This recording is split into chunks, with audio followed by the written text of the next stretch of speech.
Hey, it's Tiki Barber. I have to admit that early in my football career, I had a bit of trouble holding on to the balls on the gridiron. But when it comes to your own, don't fumble them like I did. Choose Sax underwear with their scientifically engineered ballpark pouch. It secures your manhood, keeping everything chafe-free and gives your boys the breathing room they need. You'll have complete freedom of movement and effortless comfort all day long. I'm Tiki Barber, and I approve this message because no one likes a fumble, especially down there. Hey,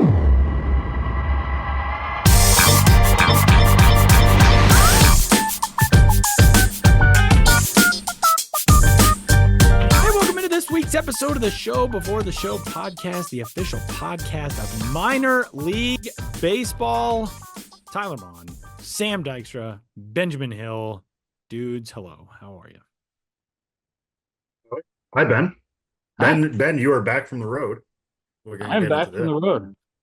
Sam and I are in our respective apartments in Brooklyn, and I returned from the road this afternoon. And as I was telling these guys before we started recording, got in the earliest afternoon, a little after 2, and pretty soon I was asleep.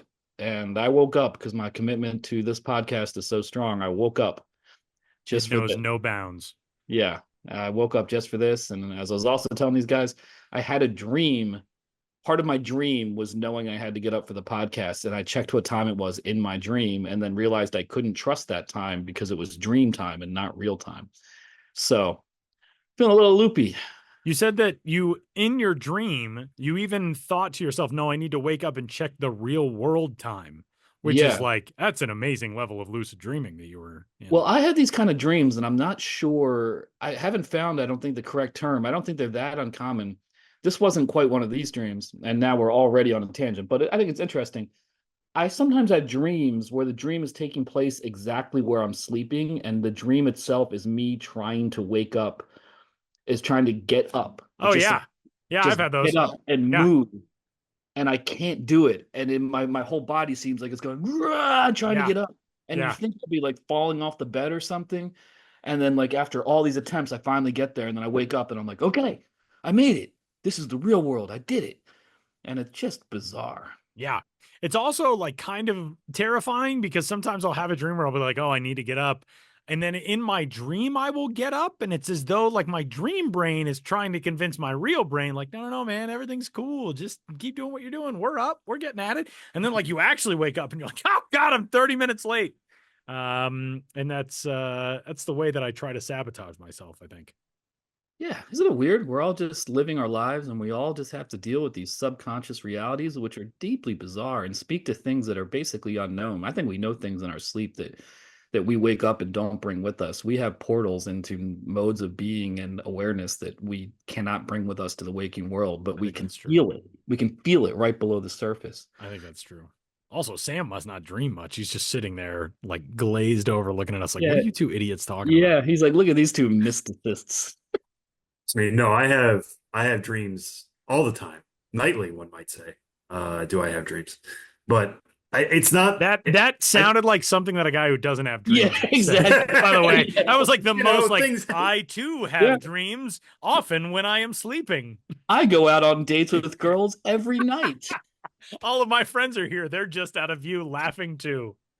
Yeah, sure you do, Sam. In that room right over there. Yep, just to my right here. Usually when I'm lying prone in a prone position on a comfortable, some might call it a mattress. That's where I do my sleeping and dreaming. Sure it is, Sam. Okay. This is a lovely planet Earth that you all have that I am experiencing for the 35th time, as I do every year. No, I don't know. I have dreams. I've had dreams before where like I woke up, or no, I was in the rafters of my high school gym. Okay. And my high school coach had told me like, hey, you're in for the basketball game, because I was on the basketball team at the time. But I'm like, I'm in the rafters. How do I get down? The only way to get down is by jumping. And I'm like, or you could just wake up. And then I woke up and I was like, oh, okay, I'm safely on the ground now. That would be a horrible way to enter a game, like jumping down from the rafters. Like, well, Sam's in it. He's a shooting guard, but he's broken both of his legs. I mean, my thought was like, when I woke up, I'm like, why did I have to wake up? I could have just gone the same way that I got up there. Like, I got up there somehow. Not what happens in the dream world, Sam. No, as we all know.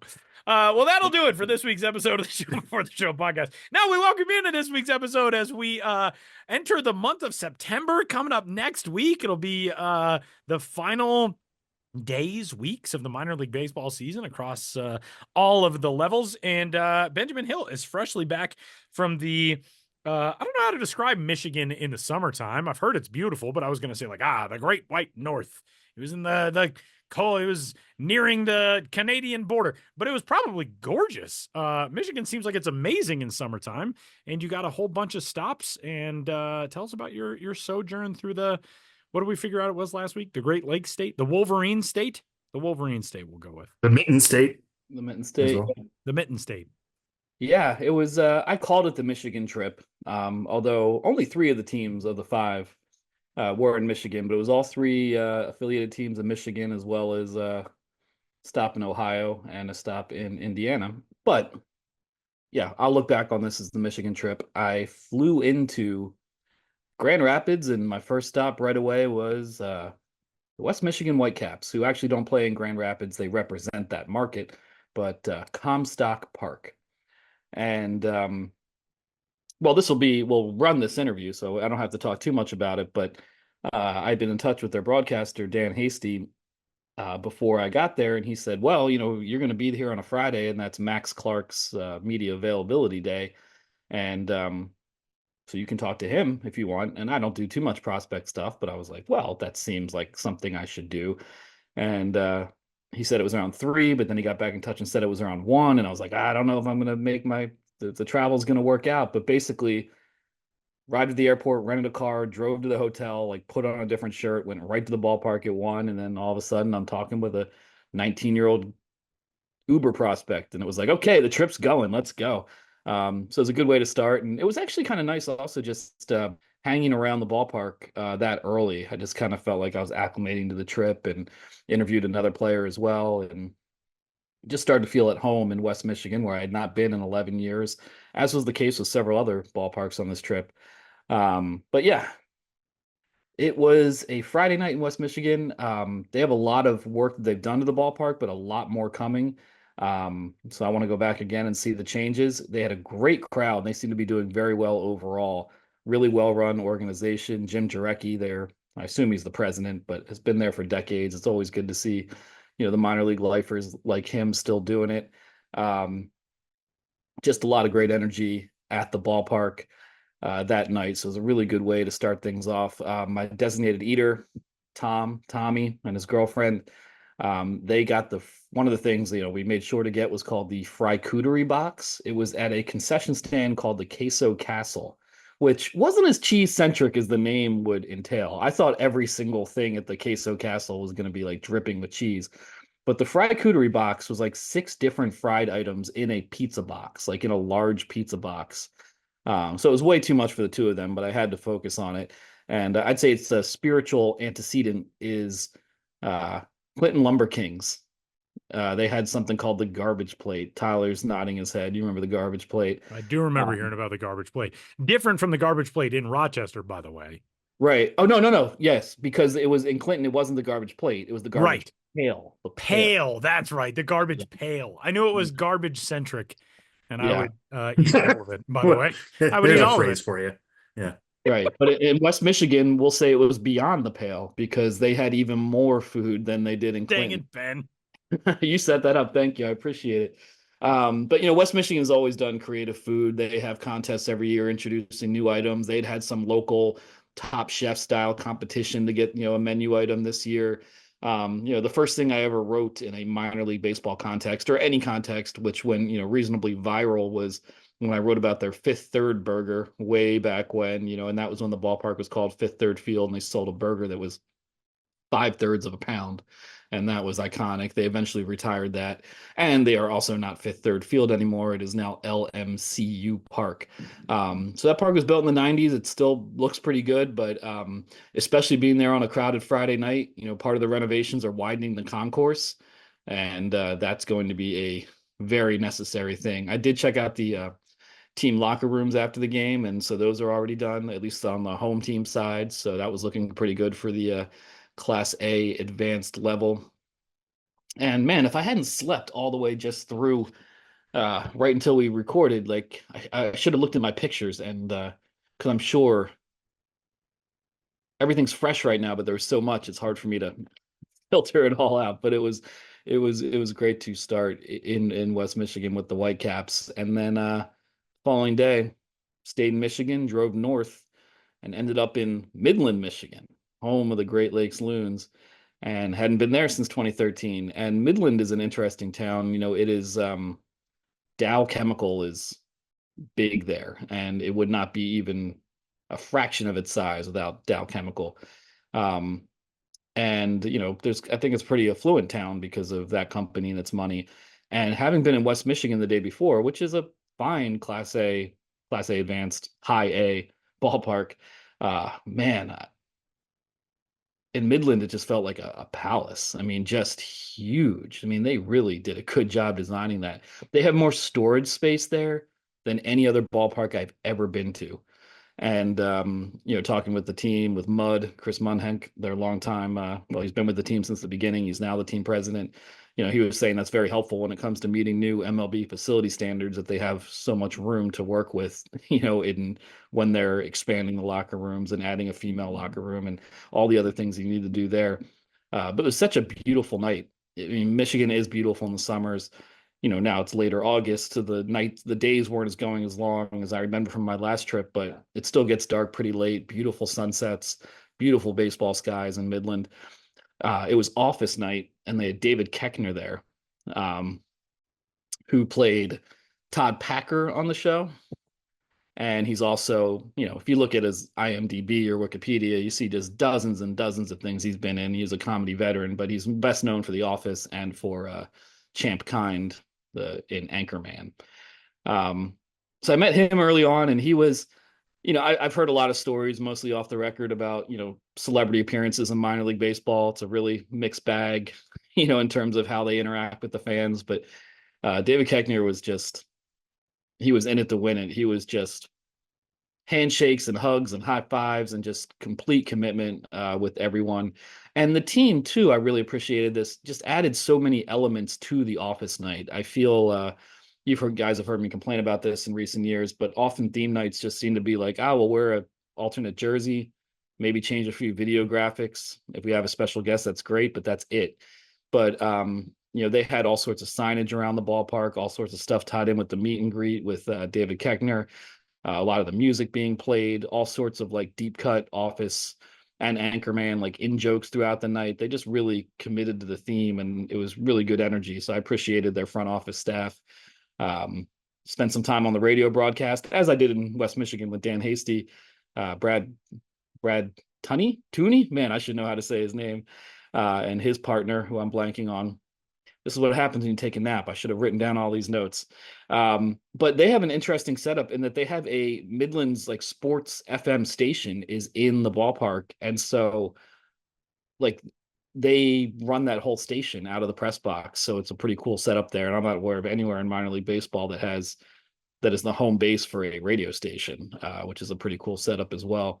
But yeah, beautiful night in Midland, Michigan, home of the Great Lakes Loons. And I did run into David Koechner again at the end of the night after I was walking around with some front office staff members. And at that point, he was off the clock. I have some interview footage I could never use, or if I did, it would not be good. I can text it to you guys. I'm absolutely requesting that under a solemn promise to never let it see the light of day. Yeah, do not share. But again, I've talked to people throughout minor league baseball. There are some funny stories out there, like, oh yeah, when we had Al from Home Improvement, ... whatever the case may be. And if I was a celebrity, and you're just like treated like royalty, and you're in a place for one night, things can happen. And I'm not saying anything about Al but just that level of celebrity. I think it's Al Borland, has there been a Home Improvement night with Al Borland? There have been a few through the years, yeah. Richard Kern. Karn, that's his name. Karn, yeah. You might remember him for a short-lived host of Family Feud, but right. he has done some some ballpark appearances as well. The Uncle Ricos of the world, of Right. course, his staff members. When I was starting writing about minor league promotions, there was, some Brady Bunch or Leave It to Beaver affiliated, people coming through. I love minor league baseball celebrities because they're big enough that they're going to draw some kind of crowd, various professional wrestlers, but they're not big enough. Their appearance fee is manageable for minor league teams. So it's just like the sweet spot of celebrity where it's a little niche, it's a little cultish, but it's really fun. And I love when celebrities are at the ballpark. And for real, David Keckner and the job that they did with him, like really great night at the ballpark there. So good stuff all around. And then Sunday was one of the most epic days I've had on the road because I woke up early, drove from Midland to Toledo, got there a little before noon, walked around that beautiful ballpark. It's in downtown. They own some of the buildings around the town. They call it Hensville, and it's not hyperbole. It really feels like it's like Toledo Mud Hens territory around there, not just the ballpark itself, but they kind of own that section of downtown. It's a larger DORA area, which stands for Downtown Outdoor Recreation Area. So you can, get a drink at one bar and carry it to the next and have an outdoor, drinking kind of situation. So, and they have a stage across the street from the ballpark where they have post-game concerts. But here it was a Sunday afternoon, so it wasn't so much that scene. It was Dino Day, and they had this outfit from, I believe, South Carolina that brought up some truckloads of dinosaurs, animatronic, set them up on the concourse. I witnessed a live dinosaur birth between innings, which I'd never seen at a ballpark before. Now define live. I was going to say, not many people have seen that anywhere before. Yeah. Well, one of the men with the Dino outfit, Dino World or whatever it was, he came on top of the dugout, and he had a egg that was kind of rising from a table with a cloth over it, and he lifted the top off the egg and pulled out a baby dinosaur. And then they said, "Is it a boy or a girl?" And then the baby dinosaur urinated all over the on-field host with like a steady stream. And then they said, "Oh, it's a boy." There's nothing in the world like minor league baseball. There's really not. There's really not. The phrase, "then the baby dinosaur urinated all over the on-field host," could only exist in a podcast like this. Yeah. It was great. And even just here, I'm really rolling. It's still Sunday. I got to West Michigan on Friday, and I feel like I've been on the road forever. It was David Keckner the night before. Now I'm in the midst of Dino Day. Props to the Mud Hens. They were like this the last time I visited in 2018, but they just go all out. And I'm sure not just with me, but they're a very detail-oriented staff. They had stuff planned out for me throughout the game. I went old school. I got in a dinosaur outfit and danced the YMCA in a dinosaur outfit, which, by the way, when you're dancing as a dinosaur, doing the YMCA is really difficult because your arms are so short. So you just kind of got these like 18-inch arms. You can't really do the YMCA. I mean, I'm trying to. Everything is lowercase, is what you're saying. Yeah, exactly. But it reminded me of my younger days, in the groundskeepers area, putting on a costume, trying to get everything on before the third out, and you run out there. So I enjoyed that element of it as well. But also I talked to, right when I got to the game, I talked to Drew Maggi. Is it Maggi? I should know. I just talked to him. It is. Yeah, and had a great conversation. My very early, my 2012 Altoona Curve team, Drew Maggi was on. And then I later broadcasted him as a member of the Italy team in an Olympic qualifier in 2019. Super nice guy, Drew Maggi. Yeah, and he's played as Tyler basically alluded to, he's been in the minor leagues for a long time. He played his first season in 2010, and then he became a national feel-good story briefly last April when he got called up to the Pirates at age 33 and played a couple games, got a couple hits, and it was a big story. But this is baseball. This is the reality of baseball. Then he goes back to the minors, and not just AAA, but back to Altoona, which he had been in initially from like 2012 to 2014. So he has this improbable high of being a major leaguer, and then he's back in Altoona and kind of scuffling, and the Pirates released him in July. So at that point, you're thinking, where do you go from here? But he just wanted to keep playing, and he signed with the Staten Island Ferry Hawks. They play in the ballpark where the Staten Island Yankees used to play when they were a New York Penn League team. Now it's an independent Atlantic League team. And he said that was really helpful. He played there a couple months, and it just felt good being out of affiliated ball and taking some of the pressure off, getting pregame speeches by Pablo Sandoval, who's also on that team, um, and played pretty well there. And then the Detroit organization needed a little more depth in the minor league system and signed him. And now he's back in Toledo. And you never know. Who knows? Maybe he could get back to the major leagues again at age 35 now. Just a all-time baseball lifer, and it was great to start the day with that. And then I also spoke to, say, Matt Meltzer. I want to say his name. Again, I'm sorry I slept right before this interview because all these names blur into each other. But he's a broadcaster for the Toledo Mud Hens, who was partnered with Jim Weber for the entirety of his career. And Jim Weber had been calling games for the Mud Hens since 1975. So it was good to talk to his, and passed away last month unexpectedly after 49 years with the team. So it was great to do a Jim Weber related interview with his broadcast partner as well. So Toledo was a day that just had it all, from talking to a minor league baseball lifer like Drew Maggi, talking to Jim Weber's broadcast partner, watching a dinosaur birth with, top of the dugout urination, dancing as like one does myself. Yeah. Showcasing the heated hen, hot chicken donut burger at one point, and on and on. And then it's just like, oh, what a day. I go and get a post-game meal at Tony Paco's, the iconic hot dog place in Toledo. There's a couple locations, but there's one called Paco's at the park right across the street from the ballpark. And they have gluten-free buns. So shout out Tony Paco's for that. And then I drove to Lansing. And so that night in Lansing, I'm like, oh my God, this day started in Midland, Michigan. And I had all this crazy stuff happen in Toledo. And now I'm in Lansing, Michigan. And then I spent 3 nights in Lansing, Michigan, because I was there on Sunday after the day game in Toledo. There was no game on Monday in Lansing or anywhere in minor league baseball. So that was basically like a work day from my hotel in Lansing. And then Tuesday, finally, on my 3rd day in Lansing, I go to the ballpark. Get there around 4:15. Pretty early, but I was there. Didn't have much better to do.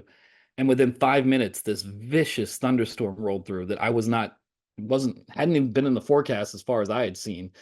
And it felt like a mini tornado for a minute or two. Stuff's blowing all over the concourse, bags of popcorn and stanchions and all sorts of just loose stuff. And it was a vicious thunderstorm. And it was like, whoa. But then it was over almost as soon as it began. And I thought, okay, they'll still play the game. This is still a couple hours before game time.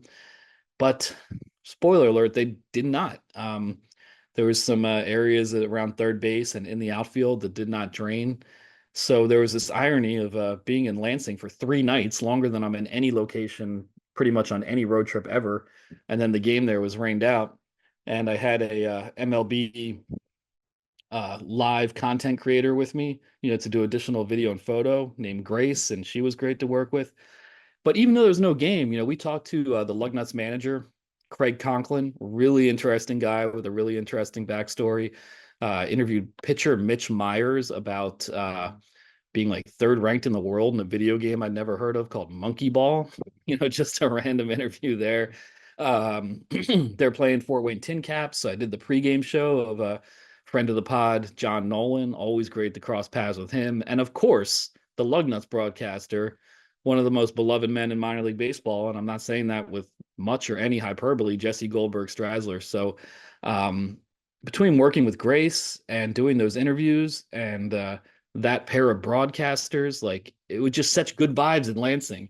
And it felt almost cruel that there was no game played that night. But I'd say we did as much as we could in a situation in which there was no games at all. And it was great to be back in Lansing, the capital city. The ballpark, go out the front entrance and look to your right, you can see the Capitol building there, where the Lugnuts play is now called the Stadium District. And they are, huge part of the city's downtown and overall scene. And a lot of the businesses around there basically exist because that ballpark's there. Got lunch 2 days at a place called The Shuffle near the ballpark. That's like a kind of hipster food, not hipster, but, for a young professionals food court, which is right near the ballpark apartments that were built in the outfield. So cool to have the time to explore Lansing a little bit as well. And did as much as I could for the fact that there was not a game. And then it was on to South Bend, where I closed out the season. Hadn't been there since 2013, and a lot of improvements there over the years. In that time, their owner Andrew Berlin has can't remember exactly where he made his money initially, but he has put so much money into that team because they still play at a ballpark. It's now called Four Winds Field. It was initially like Coveleski Stadium. It was built in the 80s as a pretty bare bones minor league ballpark, and they keep adding to it and keep adding to it. They have in right field this huge structure called the Performance Center, or the South Bend Cubs Performance Center, and it has you can bring the nets up, but it has 16 batting cages in it. So it's used by the home and visiting teams, and you can take the nets out and have it much for indoor practice when the weather isn't good. But it's also a year-round facility used by travel teams. It's open to the public during games to go in and take some hacks. So I've never seen a structure or a business like that, as part of a minor league ballpark. And there's also a new apartment complex, or new to me at least, beyond the field as well, where I was told that about half the team lives there, with priorities to the guys who don't have cars. So there's a lot of South Bend Cubs who live at these apartment complexes that overlook the field, and there's bleachers on the rooftops of these apartment complexes like Wrigley. So there's cool group seating area there. And there's a lot of history there too. I mean, of course, we've talked about this before, but there was a abandoned synagogue right beyond left field that they incorporated into the ballpark, desanctified or whatever the word is, and that's now the team store. So I'd written about that last time I went to South Bend, but it was cool to visit that again. The building down the first base side across the street is a huge old Studebaker factory, which now is being repurposed. There's a train station, like Union Station, which is apparently the plan is to bring Amtrak back to the Union Station. Right now it's not operational, but might have Amtrak trains stopping right outside the ballpark. And they are going to rip, there's covered concourse down the first and third base lines of the roof. They're ripping off the roof on both sides and building a second level of the ballpark. And that starts as soon as the season ends, just next week or whatever. So they're going to and replacing the playing field and doing a lot more. I talked to the team president, Joe Hart, quite a bit about all the stuff they had planned this offseason. So that was wow, so much has changed since I was there 11 years ago. And now so much is still going to change there. And really cool. And of course, the Cubs affiliation would start in 2015. They took the anomalous step of going from a unique team name, the Silverhawks, to the name of their parent club. But it really works in a place like South Bend where there's so many Cubs fans. And they have a unique Cubs logo. It's not just the Cubs, Chicago Cubs logo with South Bend over it. It's one that actually incorporates the design aesthetic of that Studebaker had used. So it's got a local connection there as well, designed by our friend of the pod, Dan Simon. So great to end the season there in South Bend. And walked to my hotel after the game, got a few hours of sleep, woke up early, traveled home today, and I'm talking to you guys now. I feel like I've rambled quite a bit, provided a lot of detail, forgotten much more than I've talked about, but that's going to be the benefit of these next couple months is I have so much material, not just from this trip, but from previous trips to get to, and the new promo preview is out. I'm working on a final Crooked Numbers, or maybe there'll be more after where that came from. Yeah, at least 2 more Crooked Numbers I'm working on. Unveiling season is starting soon. The new team in Columbus, Georgia will be unveiling their team name in September. And of course, there'll be more where that came from. So yeah, the ballpark road trip season is over, but this is not stopping anytime soon, both in terms of minor league baseball news writ large and material I have from my road trips and from other elements as well. Yeah, it's a lot, huh? Yeah. Well, there's one thing I want to underline as part of that you were talking about, Ben. It's not something I even thought about until you were recapping the trip there is, you talk about taking a trip at the end of the year and there only being at this point a week and a half left of high A games. And one interesting thing is you are getting in there just before the offseason. So a lot of these improvements are just about to kick off, like the one you were talking about in South Bend and expansions of concourses.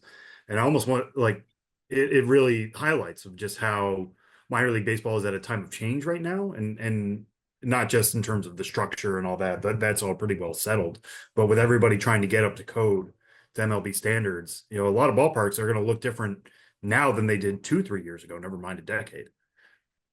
Yeah. Oh yeah. Without a doubt. And we got new ballparks, there's a series of ballparks in addition to all the ones like West Michigan, like South Bend, that are undergoing big changes. There's, several others like that. And then there's many others, or not many others, but others that we're saying goodbye to right now and getting ready for new ballparks next year. So I was going to say the times they are changing, but would that have just been the most cliche, dumb thing? Bob Dylan would have sued out of despite, I think. Yeah. Loyal, the show before the show listener, Bob Dylan. Yeah. I mean, listen, the guy's done minor league ballpark tours before. That's true. Yeah, he emails us sometimes under the name Robbie Z. Robbie Z from Minnesota. Yes. Checking in. Yeah. While you're talking about new ballparks, though, Ben, there's just one thing I want to bring up real quick, because we've talked about it, I think, before your trip, was Modesto and how it was kind of up in the air, but they just announced that the Modesto Nuts, the city approved their lease to extend through at least the 2025 season. So anybody who was getting a little concerned about what the status of the California League and the makeup of the California League will be next year, and where everything was going to land and who was going to be with whom and where, it seems like everything's going to be in place at least for another year. We'll revisit this, I'm sure, in 12 months. But for now, Modesto Nuts baseball is back exactly where it was for another season. Yeah, I was happy to see that. I found that out at some point when I was on the road. I can't say I was shocked to hear that, just because April 2025 is going to come around soon, and with no word on where they would go. I think, some hands were forced a little bit there, but when they said they weren't coming back, it's because they failed to renew the lease with the city of Modesto. And there were a lot of sticking points with that, but went back to the table at least to do it short term. And at the very least, that's good, because I think the Modesto Nuts at the very least deserve a proper fair season, not a dropped out of nowhere 2/3 of the way into the season. This is our last season. Okay, bye. So I think it's cool. There'll be a more formal way to say farewell. And I'm happy for Veronica Hernandez, the GM there, and her staff, that have a bit of a reprieve there to at least do it one more time. And then we'll figure things out from there. All right, Ben, an interview from the road. Tee us up. Yeah, I mentioned this right up top because this is how my road trip started. Driving to the ballpark about 1 p.m. on this past Friday. It was Max Clark's media availability day. I don't follow prospects a ton. And so I was like, yeah, of course I'll do it, but I don't have a great list of questions. But also people, including Sam and Dan Hasty, the broadcaster, and other people I talked to, are like, man, this kid is like wise beyond his years, and he's just a really good kid to talk to, and he's a good guy. So I just went into it with the feeling of like, all right, I'm just going to talk to a good kid, a good guy. And this was his media availability for the week. So I think most weeks there's other people there, but the way it worked out, it was just me. So all of a sudden, big time Ben's Biz is showing up at West Michigan and talking to the top prospect one-on-one in the visiting radio booth at LMCU Ballpark in Comstock Park, right outside of Grand Rapids. And I talked to 19-year-old Max Clark, first-round draft pick of the Tigers in 2023. Sam, you know all the prospect stuff. Yeah, 2023.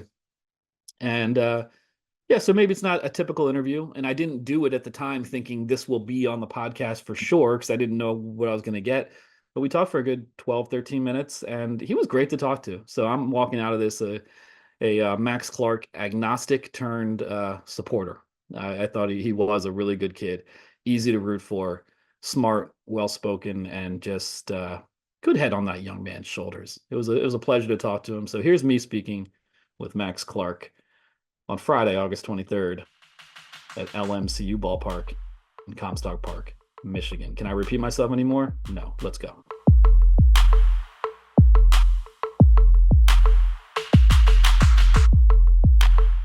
Hiring is a lonely business.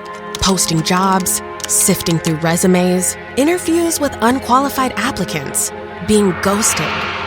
What if you could link with dozens of qualified candidates who are ready to work right now with just one connection?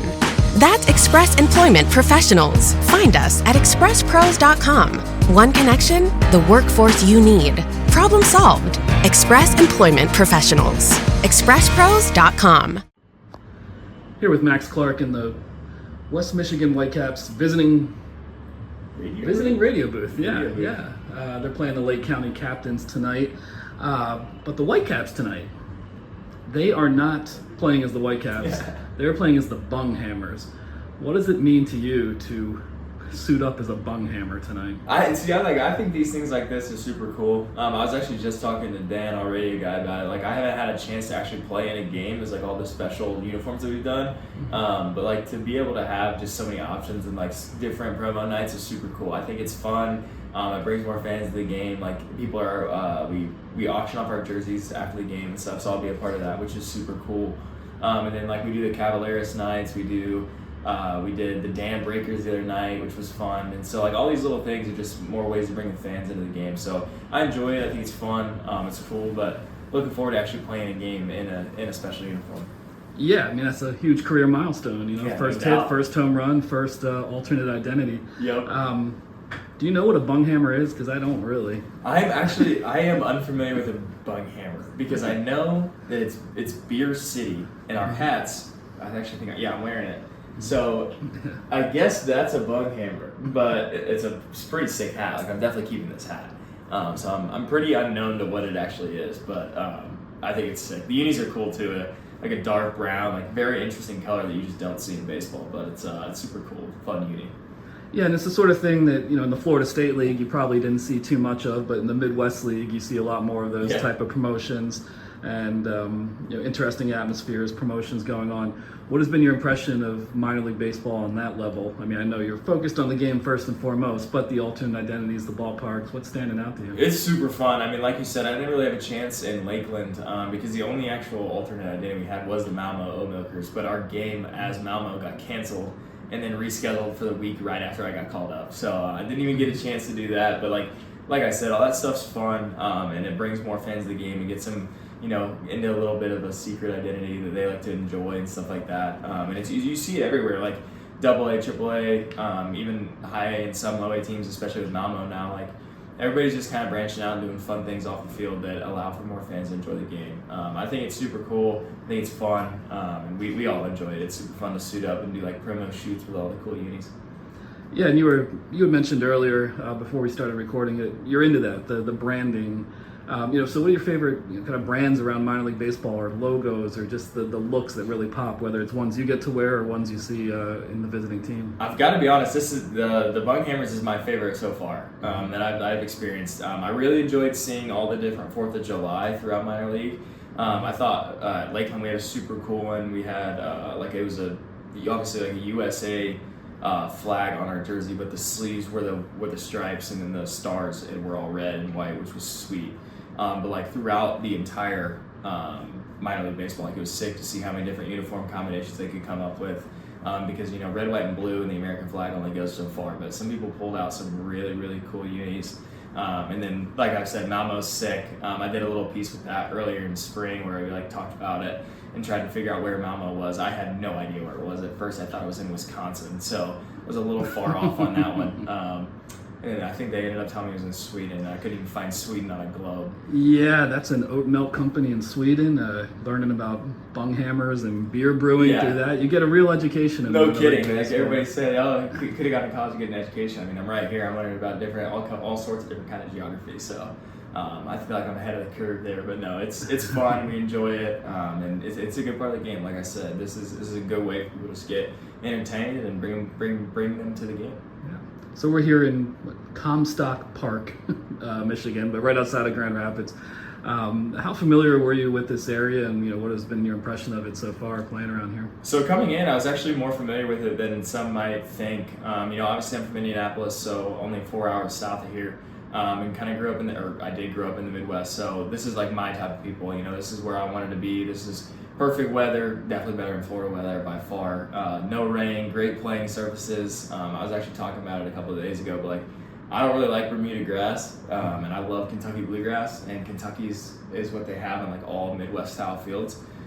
So it felt nice to be on on a playing surface that you were familiar with. So I've really enjoyed it here. And my brother actually has a cabin in Rockford, which is about 15 minutes from here. So I was familiar with the Whitecaps before I got up here, before I even got drafted even. So I've enjoyed it. The fans are phenomenal. The weather's great. Our team's awesome. I mean, we're in a playoff race, and there's nothing more meaningful and more fun than playoff baseball. So just trying to get the job done there and enjoying my trip up here.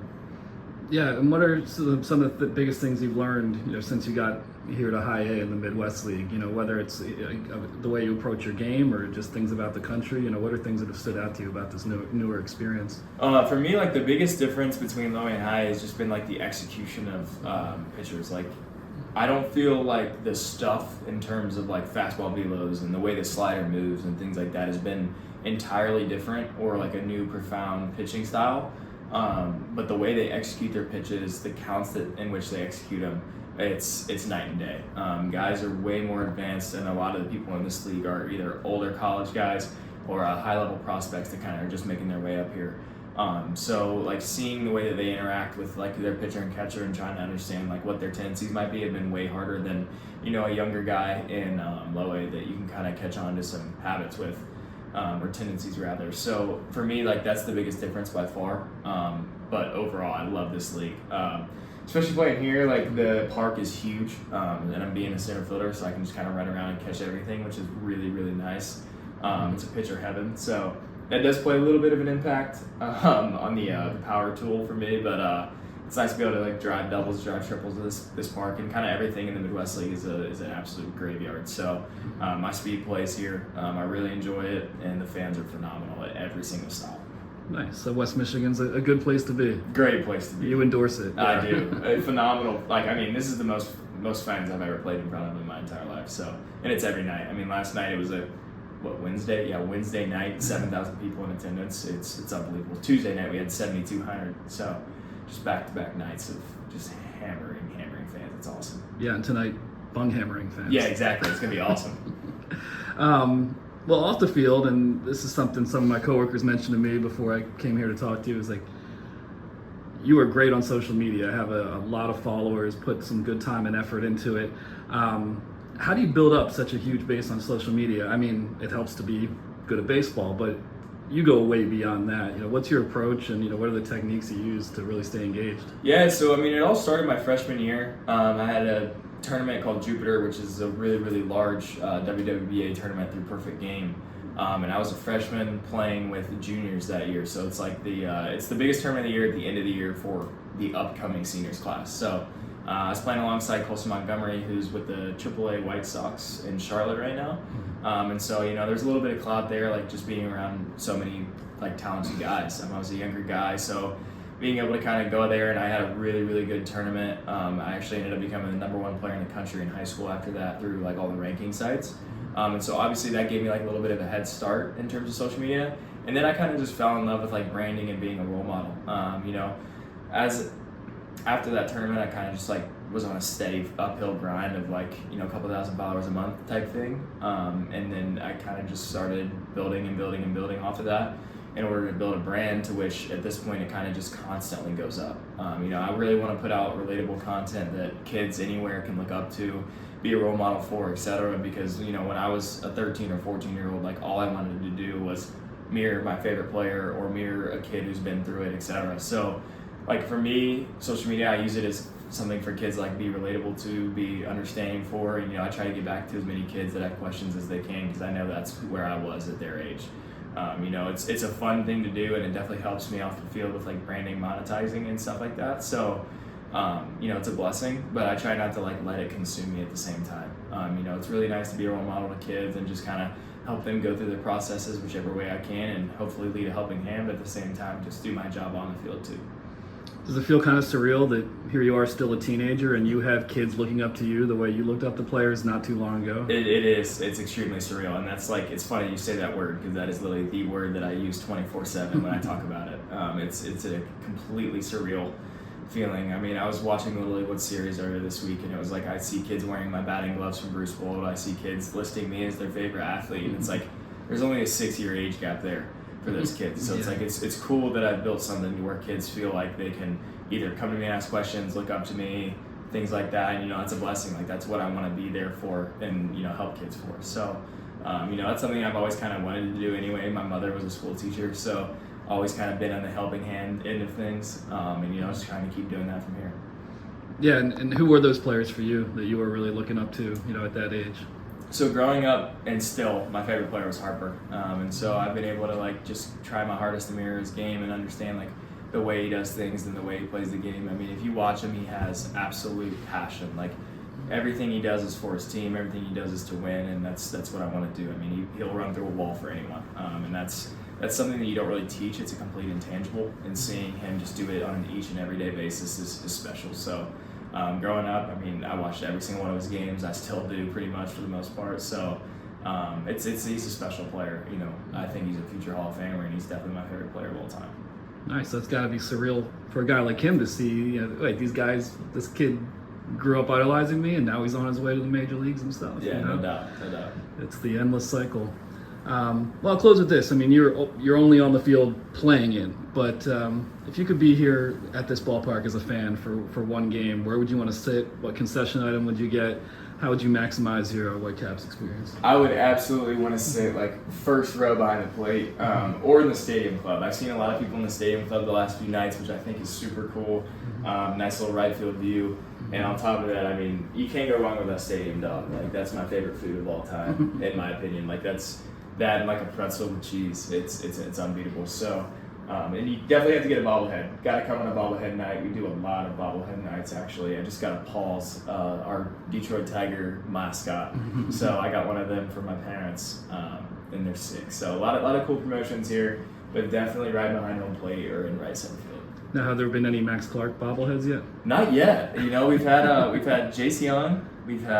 I think we had Keith, and I feel like we did Riley at some point. So, hopefully next year or the year after that, we're able to do a Max Clark bobblehead, but not quite at that level yet. Yeah, but getting there, and I know any player is honored by that, but you seem the type of guy who'd be really, really stoked to have your own bobblehead. Oh yeah, it'd be sweet. I'd definitely get one. It'd be awesome. Cool. Well, hey, thanks a lot, Max. I appreciate your time. Thank you.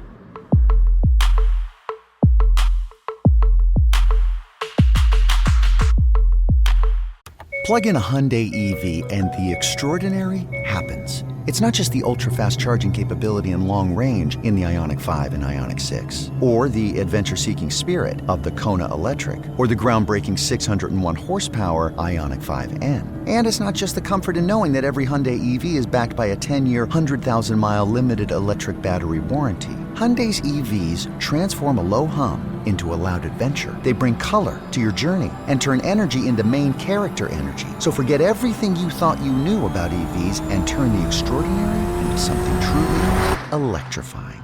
There's joy in every journey. EPA estimated 303-mile driving range for 2024 Ioniq 5 SE SEL limited rear-wheel drive and 361-mile driving range for 2024 Ioniq 6 SE long-range rear-wheel drive with fully charged battery. Estimated range varies for other models and trims and depends on battery capacity, temperature options, and other factors. Limited battery warranty covers defects and materials for 10 years or 100,000 miles, whichever occurs first. See owner's manual for complete warranty details and limitations. Visit HyundaiUSA.com or call 562-314-4603 for more details. Great stuff from Max Clark and Ben Hill, and it segues us perfectly to discuss some on-field things as we move toward the month of September. Tyler Mon, Sam Dykstra. Sam is going to lead us through some of the most exciting prospect promotions for September. Now, something that changed in recent years, it is no longer it's September 1st, there's 40 dudes in the dugout and it's chaos everywhere. And I feel like it's still, my mom the other day even was like, if we reach that time of the season yet where teams can just call up anybody, I was like, well, that time doesn't really exist anymore. So Sam, for fans who may not have clocked that over the last few years, give us the breakdown of what September call-ups now, quote unquote, mean versus what they meant this time 5-10 years ago. Yeah, that's a good place to start, Tyler, because it is shorter now. I used to think of those times when it was you can just fill up the dugout with as many members of your 40-man as you could have 40 players in the dugout if you wanted to. Anybody on the 40-man at that point, you can be a big leaguer. Right. And I always think of the bullpens, and that was before the days when you had a 3-batter minimum too, if you were bringing somebody out of the bullpen. So it was just a parade. Here's got a righty 30 up. guys. Yeah, we've got a lefty up, then we've got the righty up to Right. replace the we can just do this all day if we wanted to. And September games were just a slog for that reason. And it's no longer that. It's now 28 players have to be on the roster. So it is a minimum and a maximum at the same time. So you go from a 26-man roster to a 28-man roster. One of the call-ups has to be a hitter. One of the call-ups has to be a pitcher. You can't play around with it in that way either. It has to be one of each. So there are call-ups. They do happen. It is a slightly larger roster, and it's 29 players if you have a doubleheader that day. But it's not the parade that we used to have. Right. So I think, like, in our world, September used to be huge because you were just like, all these prospects are getting opportunities now. Right. But there are some other rule changes that actually give teams an advantage to call guys up now. We saw this 2 years ago with Gunnar Henderson, Corbin Carroll. You call them up for September, they're not going to graduate from prospect status. They're not going to get enough games to graduate on service time. They're not going to get enough at bats or innings pitched to graduate on that side. So they'll retain rookie eligibility, but they'll have major league experience. So they'll know what to prepare for the offseason. Then come opening day, you add them back to the roster. They're there again. They could win rookie of the year if they finish top 2. They get a full year of service time. You can get a prospect promotion incentive pick, which is what the Orioles and the D-backs got in this year's draft because of the incentives that they got from Henderson and Carroll winning those awards a few years ago. So we see guys get called up earlier now. It used to be like a whole spring of, are they going to get called up? Are they not? The classic example being Chris Bryant, and then they wait a few weeks. Now that doesn't happen. Now you're more likely to be called up in late August or early September. So you get enough major league experience, you can build on that, set that foundation, and still win rookie of the year next year and still be on our list and everybody else's list and all that. I love it. It means guys get opportunities earlier. And it also means we get to see how their skills translate earlier too. It's not as much of a question mark. Now, struggles can happen. I'm not going to pour a ton of stock into it. We evaluate it the same way we do anything. Why did they struggle? If they do struggle off the bat, you see somebody like Jackson Holiday, like, it happens. Guys may not be killer in September just because they get called up, but it's an exciting time still, even if it is only a 28-man roster instead of up to a 40.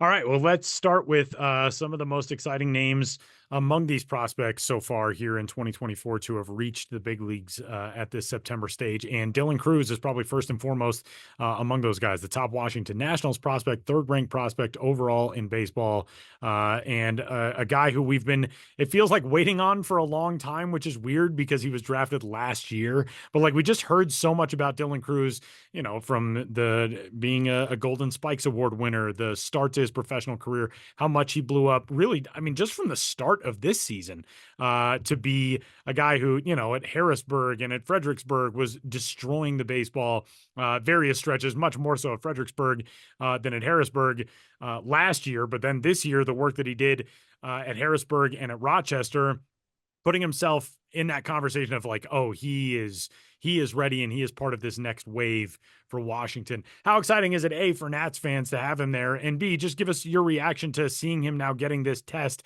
after 100 games in the minor leagues this season? Yeah, I mean, it's very exciting for Nats fans, especially for him to get called up this week because you get to pair him with James Wood. You put him with Jacob Young in that outfield. Jacob Young might win a Gold Glove award. He leads Major League Baseball right now in outs above average. He's been a really, really special center fielder for them. Also, technically a rookie. I mean, he's not been great with the bat. I don't know how much of a long-term solution he is for Washington, but those three guys in the outfield, that's a really special defensive outfield. Now, Wood and Cruz, those guys are really special hitters. You look at Cruz's numbers this season, they don't really pop in a way that you would expect somebody who won a Golden Spikes Award a year ago pop off. I mean, LSU, he was arguably the more valuable player for LSU than Paul Skeens was, which I know is crazy to say given everything we know about Paul Skeens now, but Dylan Cruz was, the everyday guy for them and was a leader in the clubhouse, leader on the field, leader in the way he hit for average, leader in the way he, showed speed, was a really good defensive center fielder. And then you expect him to take off this year. They start him off at Harrisburg, like you said, Tyler, and the numbers were good, but not great, not like stellar. And one reason for that, I think, that kind of gets lost in this is Harrisburg is a really pitcher-friendly ballpark. You've worked in the Eastern League. That ballpark is in the middle of an island in the middle of a river. Yeah, quite literally. It is. Yeah, it is isolated from the city itself. And that can make it a little bit more of a difficult, like the wind is blowing off the river. That's not great. Sometimes the batter's eye can be tough for hitters to pick up hits on. So his numbers at home weren't great. And then he went to Rochester because they wanted to give him the challenge. And one thing the Nats have always known about Dylan Cruz is that he accepts challenges really well and overcomes them really well. And Rochester, his home road splits weren't great either. He had like an above 900 OPS on the road for Rochester, whereas at home it was like in the 600, 700 range. So that he's a good performer. It's just like at home in those two places, it wasn't quite working. But what he was always doing was hitting the ball hard. I mean, he's capable of hitting the ball upwards of 110 miles an hour. We saw that in his debut, picking up, well, not necessarily in his debut, but earlier in this week, he picked up a double, and then he hit a homer off Carlos Rodon, doubled off Garrett Cole, by the way. Like for your first MLB hit, how does that feel? To double off a Cy Young winner. And he hits the ball really hard. His whiff rates and chase rates have actually improved as the season's gone along, which I think is pretty big, because it hasn't always been there all at the same time for Dylan Cruz. If you look at it, like at LSU, everything came together really well. He improved his swing decisions ahead of his junior year. So he was always hitting the ball hard, but now he was being selective in the right ways, or selectively aggressive in the right ways, like not swinging, missing in the zone, not swinging or not laying off pitches that he could crush. This year wasn't quite that, but it was starting to come together when they called him up. And now you're seeing that end product. The homer that he hit was a pulled fly ball. The double that he hit was a pulled fly ball. Everything that you would hope he would be working on, he is now doing at the major league level. They're playing him in right field again because Young has been just so good in center that they can do that. I still think his future is in center field. He has more upside than Jake B. Young. And you can put James Wood in left or right. Right now they're playing him a lot in left, and I get it, but I think his future might be as a right fielder. I like his arm enough to play out there. But the pieces are in place now for the Nats. I mean, this is, a lot of people I know who are down there who write about the Nats, and a lot of fans I know who are down there. We're thinking back to the Juan Soto trade when that happened, and it felt like the end of an era. But everything that happened as part of that trade was good things are coming down the line. Just trust us. This is a franchise changing trade, but we are getting a ton back. And in a few years, we're going to see that bear fruit. Well, CJ Abrams is now an all-star. He was acquired in that trade.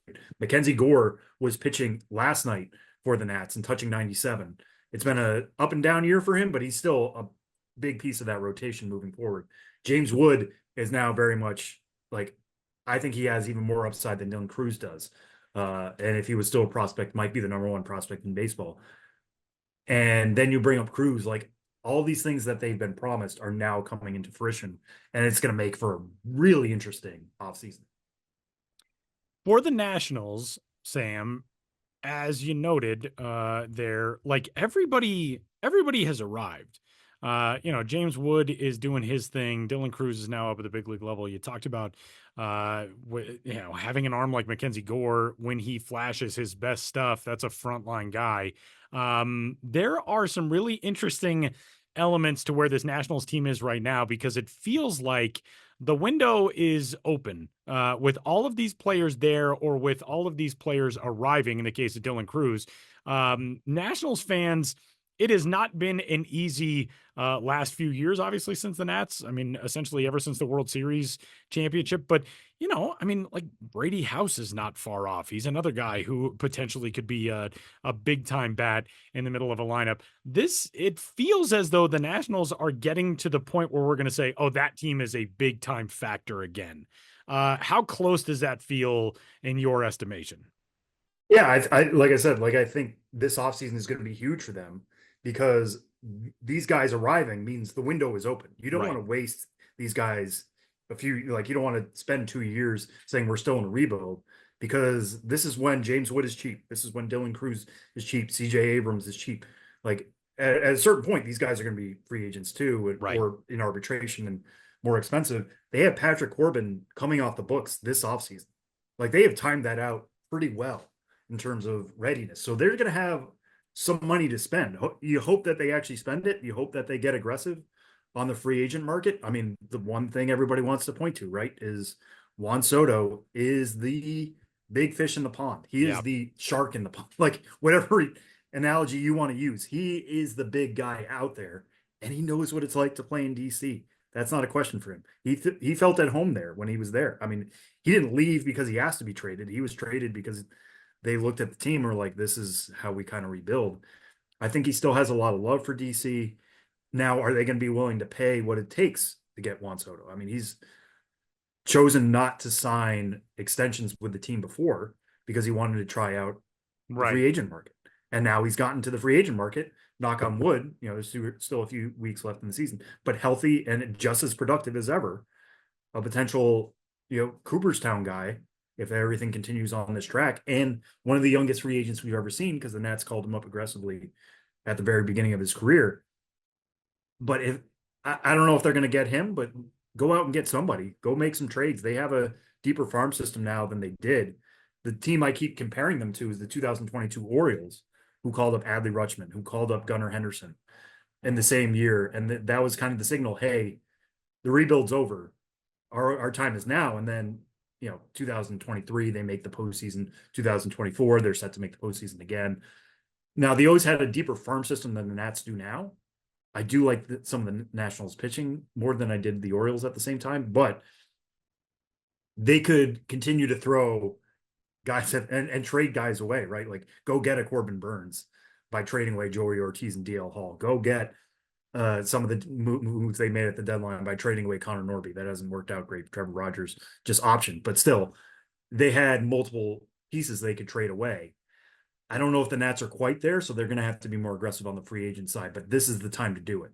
They can't sit on their hands this offseason and waste away the start of James Wood and Dylan Cruz's careers, because this is what they were building for, and now is the time to make some decisions, and they might have to be some silly decisions. They might hurt, like they might be some big contracts like they did with Patrick Corbin and Max Scherzer back in the day, like big deals to bring those guys in. But guess what? That's what you have to do if you're going to be a contender again. And I think I hope for Nats fans, and I hope for just the competitive nature of that team, that the front office is ready and willing to do that. And Mike Rizzo has a history of it. So let's see what happens in the next few months.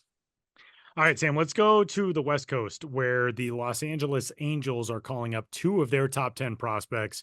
One is their top overall. We'll talk about Caden Dana in a second. The other one, Samuel Aldigueri, who will be the first ever Italian-born and raised pitcher to pitch in the big leagues, which I find very cool. But let's talk about where the Angels are right now with Caden Dana, who comes up at 20 years old. A guy was an 11th round pick in 2022. Maybe not necessarily the typical top overall prospect, given his track to where he finds himself now at the big league level. But, he's developed really well since they signed him away from his commitment to Kentucky out of high school. This year, he's been with Rocket City the entire season at Double-A, 135 and 2/3 innings. He struck out 147, walked 39. He's got an ERA of 2.52 and a whip of 0.94. Opponents are hitting 184 against him. And we have seen the Angels have been really, really aggressive in promoting drafted guys to the big leagues in very short order. So you think, this is an 11th round pick from 2022. It's kind of interesting. But then when you remember he was a prep guy and he's only 20 years old, this is almost just as aggressive as everything else that they've done in recent years, where they've been drafting and getting guys to the big leagues in that same season. Tell us what to expect from Caden Dana and what this means for where the Angels are right now. Yeah, I mean, this is the Angels being the Angels, right? Like you said. I mean, I think everybody thought Christian Moore was going to be the move, the player out of Tennessee that they drafted and who has been doing really, really well to start his career. And it just felt like, okay, this is Nolan Shanuel 2.0. They tend to do this. They tend to be the first organization to bring up prospects from a specific draft class, and they still might, right? Like I'm not ruling out Christian Moore coming up in the next few weeks, but Caden Dana, I think they're bringing up now, and he'll debut on Sunday, in part because he's kind of coming up on an innings limit. If you look at what his workload has been so far in his career, last year he threw 68 1/3 innings. Now he's up to 135 2/3, and he's kind of a throwback prospect in the way that he goes deep into games. I mean, you look at his last 6 starts, 6 innings, 8 innings, 3 2/3. That's the outlier. 6 2/3, 7, a 9-inning complete game. I mean, that just doesn't happen anymore. Guys aren't really allowed to throw that many innings. Like he's just very efficient. He throws strikes. That's his big upside right now. It's an above average fastball. It works around 94. He can touch up to 97. I know some scouts really prefer his changeup. He doesn't throw it that much, but maybe that's something the Angels work on and incorporate more into his game when he makes the major leagues, because it has the ability to be an above average pitch. The slider is his best secondary, or his most used secondary, I should say. So you can expect to see a lot of that. That's been his most width heavy pitch. But I'm just fascinated to see like how much run they give him, like I said, because you look at how much workload he's put in so far. He's still only 20 years old. He is the youngest Angels pitcher since 2002. And this would have been a good one to use maybe for Name That Dude. Do you have any guess? I'll give you just one guess real quick, Tyler, who that pitcher might be. Man, a young Angels pitcher in 2002. I have no idea. Francisco Rodriguez. I was going to say K. I was like, well, it wasn't John Lackey. Was it K-Rod? Man, I should have guessed it. Dang it. That's why I wanted to give you one. But yeah, I mean, that's how you have to go back, and that's crazy to say, 22 years to find a younger pitcher than Caden Dana coming up for the Angels. So even though this is what they tend to do, they trust him to do this now, just at least get him that look. They skip him over Salt Lake, skip him over the Pacific Coast League, maybe one or two starts there. He gets lit up just because of the environment, right? Like Salt Lake City is a tough place to pitch. PCL in general is a tough place to pitch. I could see him struggling a little bit out of the gate. It's a new ball. It's a bunch of new factors. The Southern League is pretty pitcher friendly, or has been this year. But you know, it's indicative of something that they're willing to start his clock this early. And even if he only gets like 2 starts maybe before he gets that innings limit, they're going to come in the major leagues, and that's invaluable experience. All right, Sam, we move now to the middle of the country. We visited both coasts, and now we go to Cincinnati, Ohio, where the second-ranked Reds prospect and the 35th overall prospect, the former Wake Forest Demon Deacon, Rhett Lowder, is also being promoted. Rhett Lowder, a guy who went to the Reds with the 7th overall pick in 2023. Just a moment to appreciate Rhett Lowder's final collegiate season. 19 starts for Wake Forest in 2023. 15-0. Not that pitcher wins and losses tell a story, but they tell a very cool story when they are round numbers like that. 15-0 with a 1.87 ERA, 143 strikeouts against 24 walks in 120 and a third innings pitched in his final year in college. That is preposterous. So then he goes to the Reds. This year, his first full pro season, he's pitched at high A, at double A, and he made 1 appearance with Louisville at triple A.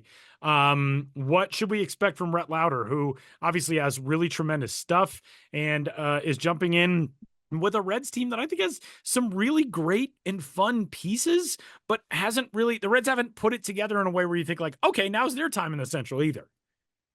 Yeah, I mean, I think everybody thought this might be the year that they break through, right? I mean, it's a full year of Ellie De La Cruz, and he's been, I mean, I know Shohei Ohtani's been absolutely fantastic, and Francisco Lindor's been awesome too.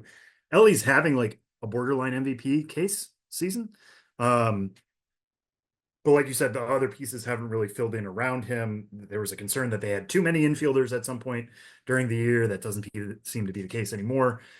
Anyways, bringing up Rhett Lowder is a cause for intrigue and interest in Cincinnati for sure, and he'll be debuting on Friday. The interesting thing for him this year is he got called up to double A. They played it a little slow with him. He started out the year at high A, shoved there for 5 starts. I mean, he had 2.49 ERA, 29 strikeouts in 25 and a third innings, did what we expected him to, and then went to double A Chattanooga and really struggled out of the gate, at least in terms of ERA. There was a time where his ERA was in the 7s. And you had to sit there and like, what is wrong with like all his underlying numbers were still, he's getting strikeouts, he was limiting walks. It was one of those situations where the ERA is so higher than the FIP, but like, why is that? And it could have just been a wrong run, but Jonathan Mayo, our colleague, wrote up the story on what to expect on Rhett Lowder, and he kind of investigated it and found out he started upping his slider usage in his last 8 starts before this call up. And that seemed to really have clicked with something. I mean, his slider has really good shape. It's got good velo.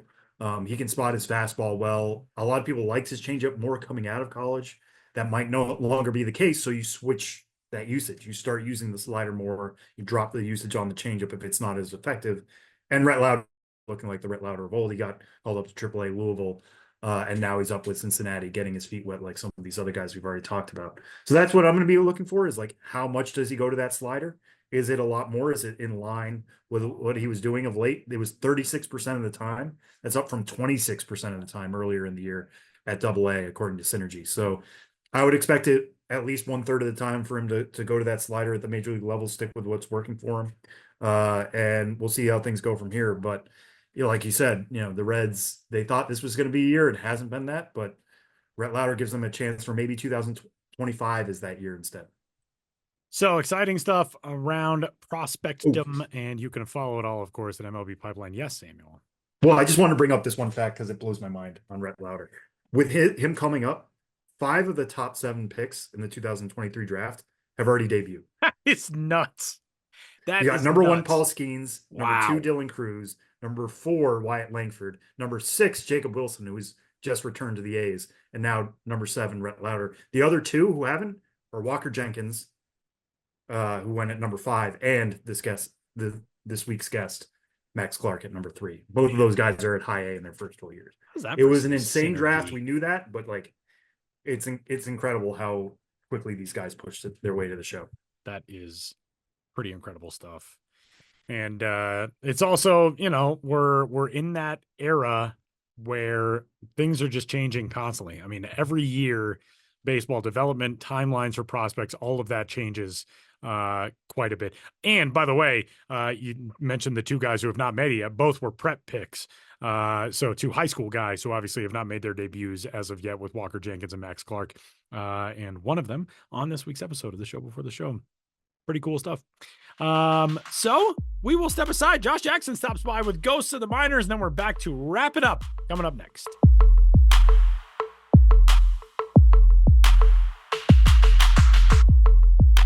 Put this at the top of your must-read list. A new novel, American Prophet by Jeff Fulmer. American Prophet follows the journey of Peter, who uncovers that he has the unique gift of predicting significant future societal, political, and natural events. However, with this gift, Peter experiences harsh backlash, not only from those around him, but also the President of the United States. Don't miss it. American Prophet's on sale now on Amazon, Audible, and Apple Books. Just look for American Prophet by Jeff Fulmer.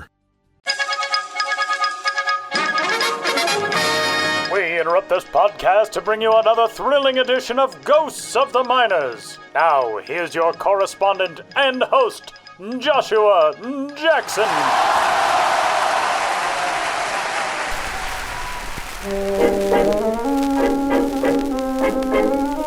Welcome back to Ghosts of the Minors, in which all of you out there in Radioland must identify the legitimate historical ball club or player hiding amidst the fraudulent pair. One once really competed for 9 innings at a time. The others never showed up for none innings anytime. In the last segment, I asked you which of the following minor league baseball teams did at one time exist. A. The Fielddale Towlers. B. The Pottsville Napkins. C. The Portage Dryoffs. You sure aren't wet behind the ears if you picked A. The Fielddale Towlers, who soaked it all in, but struggled to weave themselves into the fabric of the community in the Bi-State League for 2 seasons in the 1930s.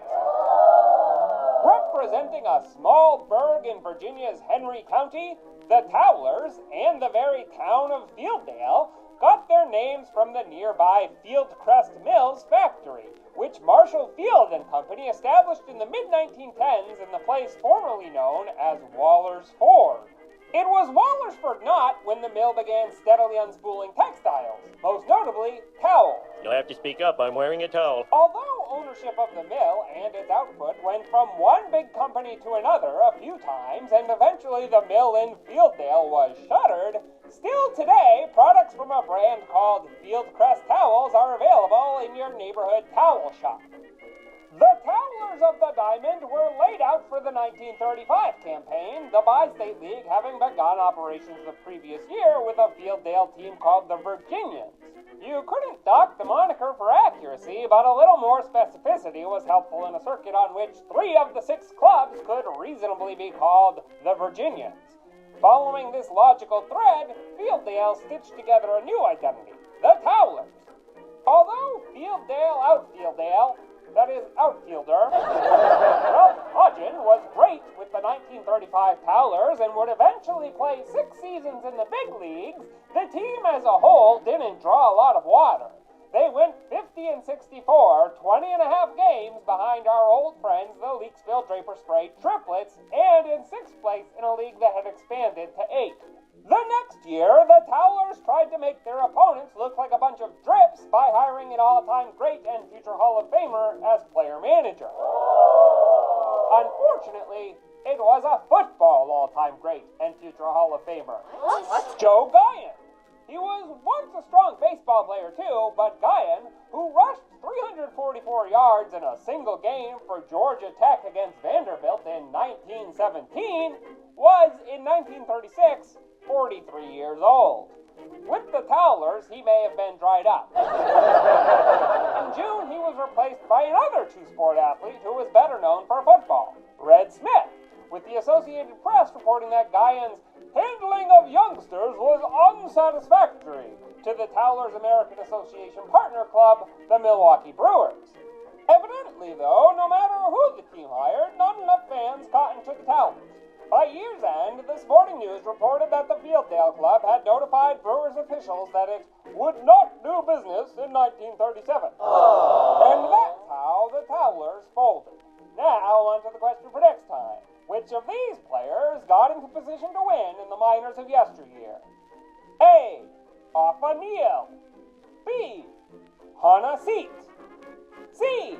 Stood a foot. Want to know the answer? Stretch it out. Or tune into the next Goes to the Minors. But for now, you'll have to excuse me. My producer Ben Hill has big expectations for our team in the limbo competition, and I've got to lower the bar.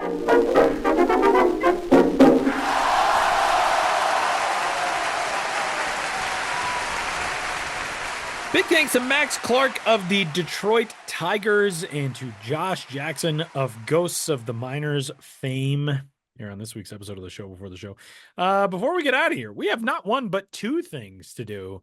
Sam teased at the beginning of our Zoom call today that he had brought a prop for this audio-only medium. And I don't know if we've ever had a prop on the show before the show. What sort of prop are we talking? What's going on here? Well, this is, I want to say this is kind of like a continuing theme after my Mickey shirt reveal prop, in a way. Right. This is very much a brother sketch in similar way to that. Those who listened to the show last week will know I went to see the Brooklyn Cyclones down at Coney Island and interviewed Aiden Miller of the Jersey Shore Blue Claws while I was there. And that was my primary goal, was to interview him, hang out, watch some Mets and Phillies prospects, what have you. But the Brooklyn Cyclones, as they do every year, had their Seinfeld night. Yeah. Just a few weeks ago. And I talked real big after we had our conversation about Seinfeld night. We did an entire episode. I talked real big about I was going to come out there for Seinfeld night, and I did not. And I'm really disappointed. It creeps up on me every year than myself. I know it does.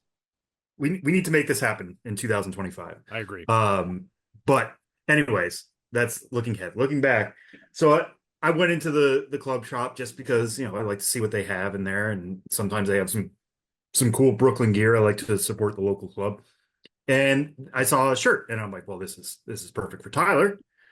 And the shirt was from Seinfeld nights, and it said, hold on one second, "Nice game, pretty boy," which is a reference to Seinfeld and the Keith Hernandez episode. Reference. Yeah, and it's got a mustache on it, which, Tyler, you currently have a mustache on your face. I am currently sporting a mustache, which makes it even more ridiculous. Yeah. But the reason why I bring up this story was because I text you about it, and I'm like, hey, here's this shirt. Don't you find this funny? And you're like, I do find this funny. You might have to buy it for me. And I'm like, all right, I'm here all day. Like, what was it? 15 seconds later, you're like, all right, screw it. Let's just buy it. Yeah. I did not think long on it. I was like, No. So I'm like, all right, I'll go down next half inning. I watch Aiden Miller hit. Make sure I got that out of the way. And then I go down to buy the shirt. And then I see that there's a gray one and a blue one. So I frantically call Tyler, doesn't pick up his phone. No, couldn't. I'm a millennial, Sam.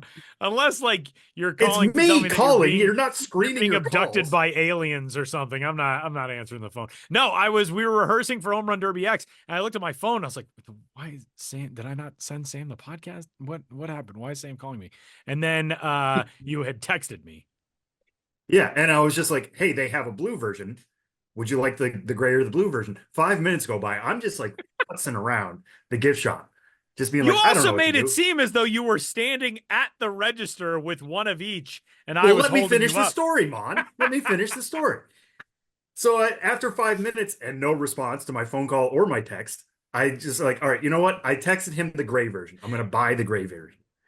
So I get in line. I hand it the very nice cashier the shirt, and I say, I will be buying this. And she's like, okay. She rings me up. I'm about to tap, and I feel a buzz in my pocket. And it's you saying, oh, I just got this. Go get the blue version. The blue version I did probably not looks say better. go get the blue version. You- Samuel, do my bidding. Go get the blue It was essentially version. ordering me to go buy the blue version instead. So I look at the very nice cashier and I'm saying, I'm very sorry. I'm gonna go get the other version. She's like, that's fine. I'll be right here. The funniest part go is and I get know the blue what's version. coming from my end. Yeah.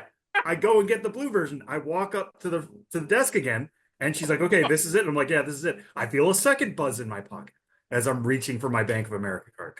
And she was just like, Not a sponsor. and I'm like, Could I'm be, so they would sorry. be. I gotta go get, because you said, you know You what? had gray put the version other was one nicer. back?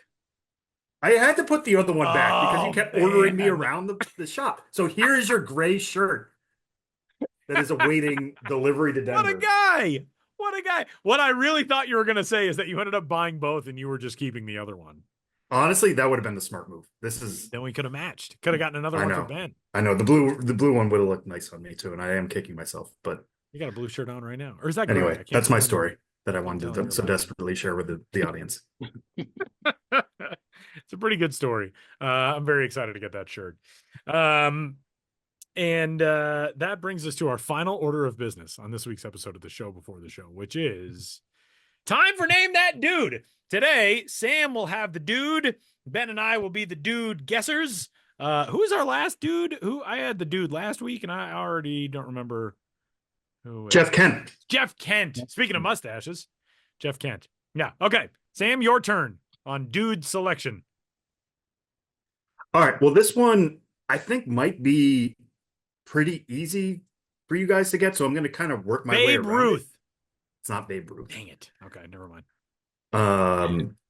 And I just had, for some reason, a nightmare that I was sharing my screen and that you guys could see what was on my screen. And I don't know why. That's a very Speaking of dreams, specific Zoom related. Speaking of I know, right?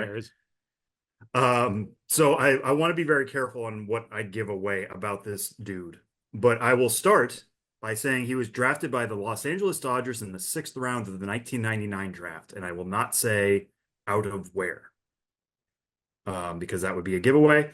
In 1999, his age 18 season, he started with Great Falls in the Pioneer League, the Great Falls Dodgers at the time. 2000, he moved up to the Northwest League, which was a short season league at the time, and joined the Yakima Bears, again in the Dodger system, playing 61 games for them. 2001, he played in Wilmington with the Wilmington Waves. That's a fun name. And the Vero Beach Dodgers. Wilmington, North Carolina, I think. Yeah, I was going to say that. Not Wilmington, Yeah. not the same as the Blue Rocks. No. The South Atlantic Leagues, Wilmington Waves, and then the Florida State Leagues. Vero That was the Beach only season for the Dodgers. Wilmington Waves.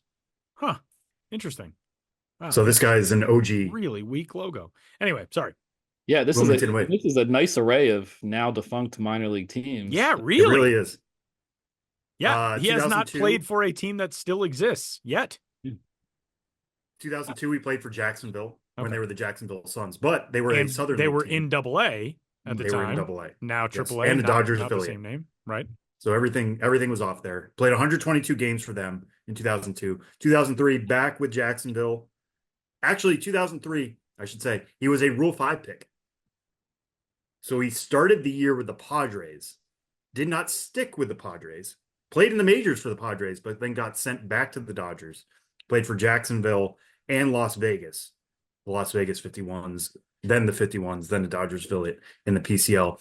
2004, back with Jacksonville and Vegas. 2005, spends it primarily with Scranton Wilkes-Barre. the Red Barons. His age 24 season, plays 21 games for the Phillies that year, and that basically starts his major league career.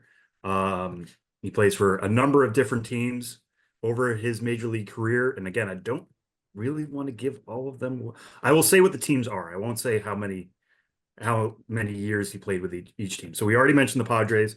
He played for the Angels. He played for the Dodgers. He played for the Red Sox, and he played for the Phillies. Any guesses so far? He was, when he went to the Dodgers, he was also a Rule 5 pick by the Dodgers, by the way. So this is a two-time, or when he went to the Phillies, excuse me. This is a two-time Rule 5 pick. 2005 Phillies. I'm intrigued by, well, multiple things here. One, I just want to point out, for some reason, before the show started, we were talking about teams that had played in cities named Columbus. And the Wilmington Waves moved to Albany, Georgia, where they were known as the South Georgia Waves, who played for one season. And then they were moved to Columbus, where they became the Columbus Catfish, Ben. That was one of the, we were talking about the Columbus Red Sticks, and obviously the Columbus Clippers exist and blah, blah, blah. But the Catfish, that was another Columbus team. Man, that Waves logo was terrible. But what intrigues me most here is that you said you did not want to say where he was drafted from because that would give it away. It would. Yep. So it is someone who was either known for a high school or college. You can probably surmise which paths again, right? Like he started out in short season ball. His first full year was that short season ball. This is a high school dude. Okay, that's correct. Yes. Okay. Ooh, interesting. I got to say, I thought this would be a lot easier. Padres, Dodgers, Red Sox, Phillies. Phillies and the Cubs were in there as well. And the Cubs also. Yeah. Padres, Dodgers, Red Sox, Phillies, Cubs.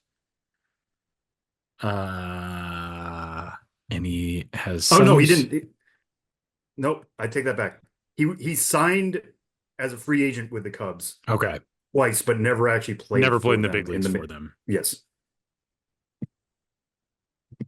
Me knowing the Phillies pretty well, I feel like I'm racking my brain on these 2005 Phillies position player. Do we know position player? Did we say? Yeah, we. Well, he said I did say at some point there was 120 games. Yeah, that's right. This is not a rubber arm reliever. Yeah. 2005 Phillies, 2000s Dodgers / Cubs. I'll give you 15 more seconds, and then I'll give you some more clues. The high school thing is throwing me for sure. For sure. Like, can you give us the state that the high school is in? No, that's what would give it away. Oh, is it somebody from like Rhode Island? What do you want me to say? Alaska.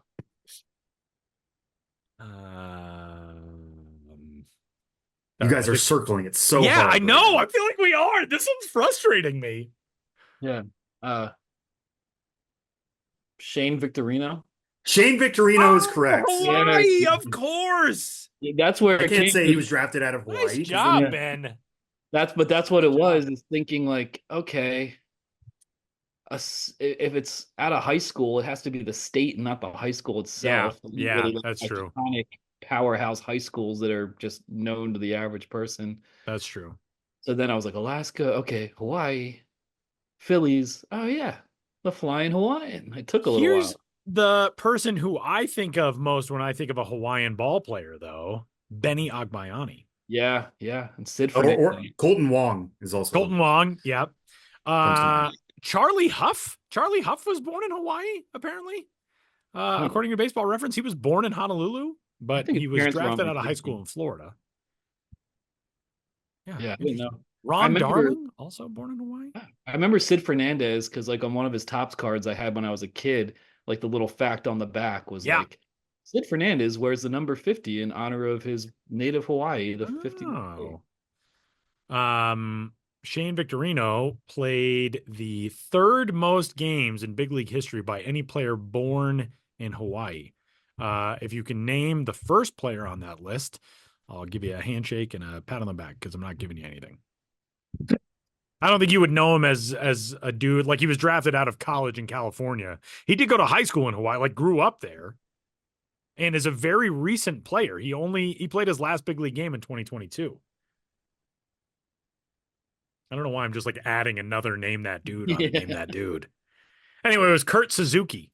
Kurt Suzuki played 1,635 games in the big leagues, followed by a fellow named Mike Lum, L-U-M, Mike Lum, who was born and raised in Hawaii.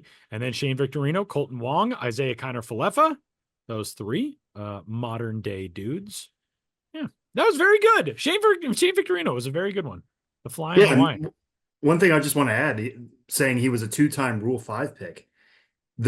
He was drafted the second time by the Phillies. First time drafted by the Padres. They tried him out for a few games, didn't work. He got returned back to the Dodgers. Same thing happened with the Phillies. The Phillies were like, we're not going to be able to carry him. So technically, you have to offer him back to the original team. It's not he at automatically $50,000, right? Or at $25,000. It's like half of the price that you paid. Yeah. Yeah. So the other team makes money off the deal, technically. But the Dodgers said no. They said you can keep, like, we obviously don't have a spot for him. Phillies, you can keep the player, and the Rule 5 rules go away. So that's how he ended up with the Phillies, was essentially like a trade of some, like, it's not technically a trade. It's just that they refused to accept him back, probably for the betterment of the player, instead of continuing to ping pong him around, and ended up a 2-time World Series champ. So there you go. Yeah, and that worked out for the Phillies pretty well. I mean, he was a cornerstone of that run of division championships in 2007, 8, 9. I don't think he lasted all the way through 2011 with the Phillies, but he was a member of that 2008 World Championship team. Hit that famous home run off CC Sabathia, grand slam in the division series in 2008. He'll always be remembered in Philadelphia forever. That was a pretty good dude. Pretty good selection, Samuel. Nice work on this week's episode of the show before the show. And that'll do it. We will say goodbye for this week's episode. Things might be a little off kilter the next couple weeks because I will be in China for the U23 Baseball World Cup, but we're going to figure out the show before the show podcast. So don't you worry, friends of the show before the show. I'm speaking directly to you, Bob Dylan. We'll be back. We'll have our requisite fun. And for Sam Dykstra, Benjamin Hill, Josh Jackson, and all the rest, my name is Tyler Vaughn. We'll catch you next week.